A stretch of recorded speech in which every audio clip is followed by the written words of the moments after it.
Hi everyone, this is Dave Harmeyer, and this is for my students in my LIB535 course. And I thought that I would give you a very quick video on how to do the assignment that is due on by the midnight Monday of week 3. And this is going to be, I'll go into the assignments area.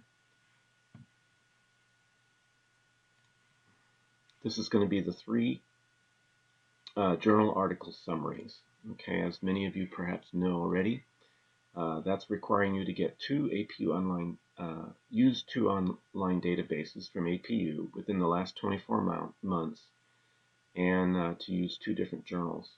As I recommended in the instructions, is that you might consider using both the term school libraries and also technology in your search. Okay, so for the sake of saving having to type that, I'm just going to copy school libraries. Okay, and then now we're going to go into the databases. To do that, we go back to the course menu, and then right here is where you access the APU library, APU's online library. Now, as I mentioned in here, and then you're going to click number 1. There's some other ways to do it, but let's go ahead and click on this first one. Now, as I mentioned in there, you're going to have to do that twice. The first time to get in because of just the way our system is set up.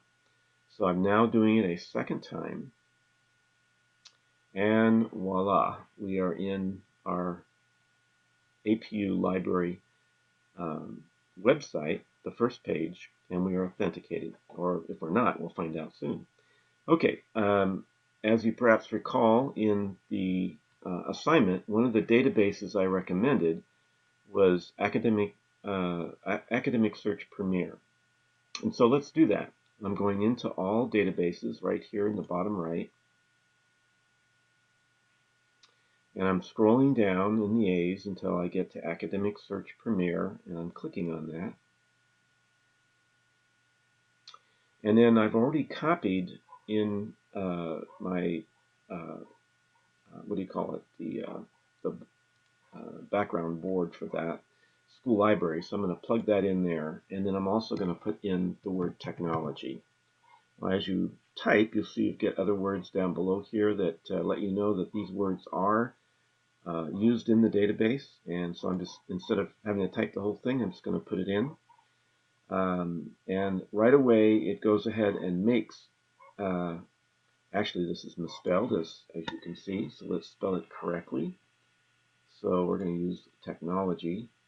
Now, it automatically does the search, and if you look below here, it has given us a result of 10,546, obviously a lot. And there's a couple of tips that I made in last week's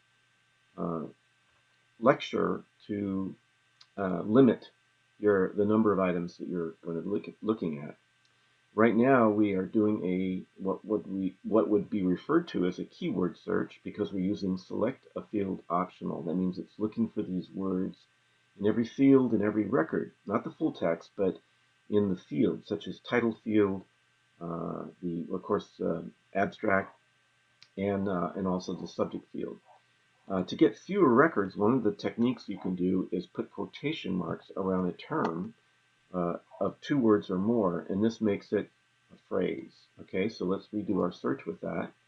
We now have way down from 10,000 to 849.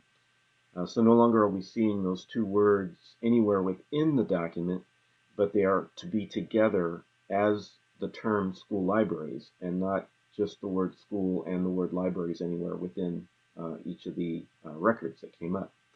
Okay, the next thing we can do as we scroll down here is to look at things that are scholarly or peer-reviewed. So you can limit that by clicking the box on the left. Scroll down again, and another way we can limit is by date. And as I said, it needs to be within the last 2 years. So we could limit that to 2014 and 15, or we could go back to 13. But let's just do 14 and 15. If you move that over to the right and then let go of your cursor, if you're using a mouse, then it will go ahead and be and allow the transactions to occur. And so now we have only 32 to look at, which is great, a good number. There are certain other things we could do. We could limit by geography if we wanted to, and just look at things. It only gives us 2 choices here, so it's not really useful, so we won't do that. But then we can just jump right in and look at some of the possible articles. Some of these articles are the ones that you're choosing for your assignment.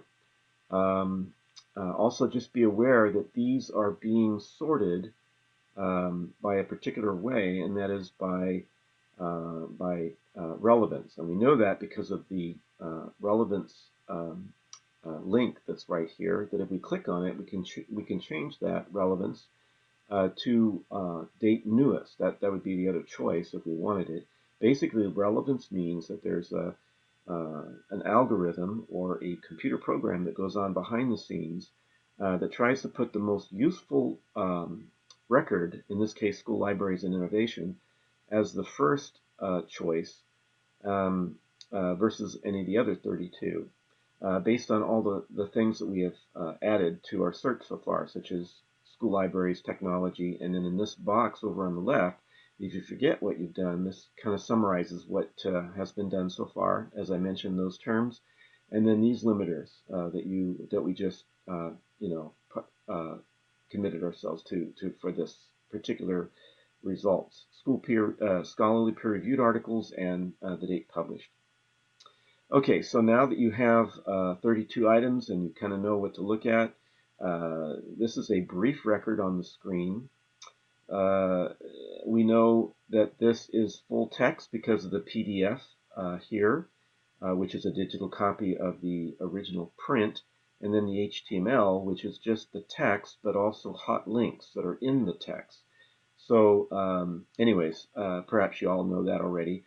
Some of these may not have any full text, so let's see. This one right here, number 5, is not full text, but we don't want to limit it to just things that are full text. We could have done that with this box here up on the upper left, but the reason for that, and I'll show that here, and then that's pretty much all I'm going to share with you in this video, is that it might be full text in another one of our databases. So if we click on Full Text Finder or the link here, the icon or the link, we'll see if we can get to our full text for that particular article.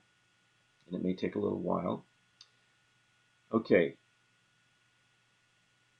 so this is giving us the full text. There it is. It came right up on the screen, and now we can do with it as we desire, which is, in many cases, of course, you're going to want to copy this to your hard drive somewhere, label it, and save it, and then you can read it and do your assignment.